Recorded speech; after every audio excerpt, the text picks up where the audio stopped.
1 month after Hurricane Irma, there are still dogs and cats and other animals still searching for new homes after their owners abandoned them. As the storm threatened Florida, it happens all the time before and after natural disasters.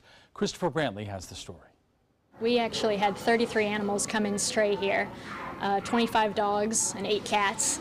The Bishop Animal Shelter in Bradenton is reaching capacity because after Hurricane Irma passed, the onslaught of animals began. How does that happen?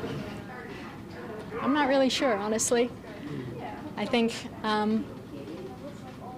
some people probably just left their animals. They might have been abandoned when the people evacuated. This is one of those dogs. The shelter unofficially calls her Pretty Girl. She came in along with about 5 or 6 others that look just like her. The thing is, they don't know what her real name is, they don't know where she came from, and they don't know her family. So she's got about another week or so until she can go up for adoption.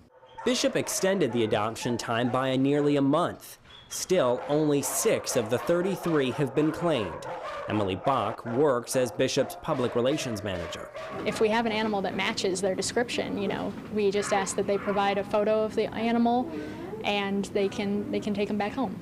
If taking your dog out of town is not something you could ever do, but abandoning them is just as out of the question, you might consider a place like this, Dantes Dead in Mayaca City. Last year in the Louisiana floods, we took in a number of dogs that were displaced, and we, of course, administered to them and got them healthy and then got them new homes.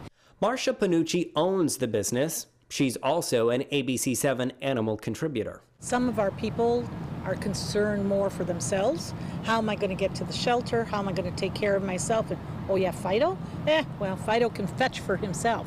But not all shelters have boarding, and in fact, we've found many rescuers will take your animals in if a storm is coming, but you may be forced to sign over your rights to your animal.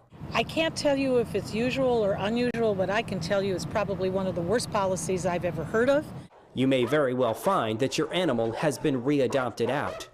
If you're staying behind and going to a shelter, it won't be just as easy as walking in the front door. Not all shelters are pet-friendly.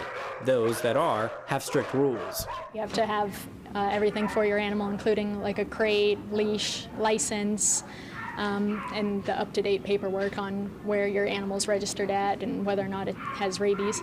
But the surest way of keeping track of your pet is through the wonders of technology. The most important thing is probably to get your pet microchipped and register your microchip. We had several dogs come in who were microchipped, and we thought, that we would be able to reunite them, but they weren't up to date, they weren't registered, and so we couldn't find information on their owners. Those microchips can be done and registered at your local vet. There are even some websites that allow you to register the microchip for free. Christopher Brantley, ABC7, your Suncoast News.